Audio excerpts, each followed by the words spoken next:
കണ്ണൂരിൽ നിന്നും പ്രധാനപ്പെട്ട ഒരു വാർത്ത വരുന്നുണ്ട്. അയൽവാസിയെ മർദ്ദിച്ചു കൊലപ്പെടുത്തി. കക്കാട് നമ്പ്യാർമെട്ടയിലെ അജയകുമാറാണ് മരിച്ചത്. പ്രതികളെ പോലീസ് കസ്റ്റഡിയിലെടുത്തു. സന്തോഷ് ഇപ്പോൾ കണ്ണൂരിൽ നിന്നും കൂടുതൽ വിവരങ്ങളുമായി ചേരുന്നുണ്ട്. സന്തോഷ്, എങ്ങനെയാണ് ഈ സംഭവം?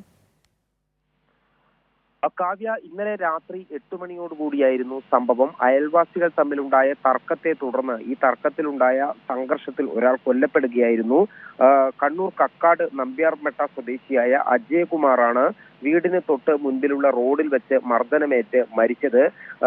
ഇവരുടെ അയൽവാസിയായ ദേവദാസ്, മക്കളായ സഞ്ജയ് ദാസ്, സൂര്യദാസ് എന്നിവരെ പോലീസ് കസ്റ്റഡിയിലെടുത്തു. ഇവർക്കൊപ്പം ഉണ്ടായിരുന്ന ഒരു അതിഥി തൊഴിലാളിയെയും പോലീസ് കസ്റ്റഡിയിൽ എടുത്തു. ഈ ദേവദാസിന്റെ വീട്ടിൽ നിന്നും മലിനജലം പൊട്ടി ഒഴുകുന്നത് ശ്രദ്ധയിൽപ്പെടുത്തിയതിനെ തുടർന്ന് ഇതിന്റെ ഭാഗമായാണ് തർക്കവും അടിപിടിയും ഉണ്ടായത്.